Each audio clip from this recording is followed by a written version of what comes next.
We are extremely, extremely disappointed. Developing nations slammed a global climate financing deal as woefully insufficient, as delegates at the COP29 summit in Baku adopted a $300 billion annual target on Sunday to help them deal with impacts of climate change.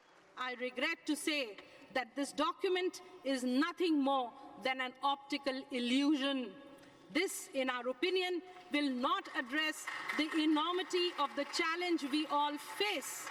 The agreement was clinched in overtime at the two-week conference in Azerbaijan's capital. It commits rich countries to providing $300 billion a year by 2035 in climate financing. That's a boost from the previous deal of $100 billion annually by 2020. That earlier goal was met 2 years late in 2022 and expires next year. United Nations climate chief Simon Stiell hailed the agreement as one that would keep the clean energy boom growing and urged developed nations to keep their promises this time. It has been a difficult journey, but we've delivered a deal.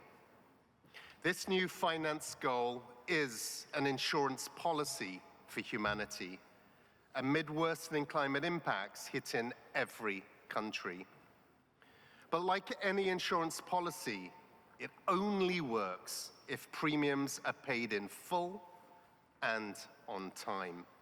The summit cut to the heart of the debate over the financial responsibility of industrialized countries to compensate others for worsening damage from climate change after their historic use of fossil fuels caused the bulk of greenhouse gas emissions. It also laid bare divisions between developing nations reeling from costs of storms, floods and droughts, and wealthy governments facing tight domestic budgets and surging geopolitical tensions. And yet we do feel that the result of today is actually exceptionally important.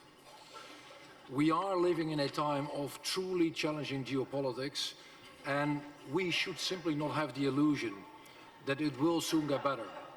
Negotiations had been due to finish on Friday, but ran into overtime as representatives from nearly 200 countries struggled to reach consensus. Some developing countries and island nations walked out briefly in frustration on Saturday. The final deal also failed to set out detailed steps for how countries will act on last year's climate summit pledge to transition away from fossil fuels and triple renewable energy capacity this decade.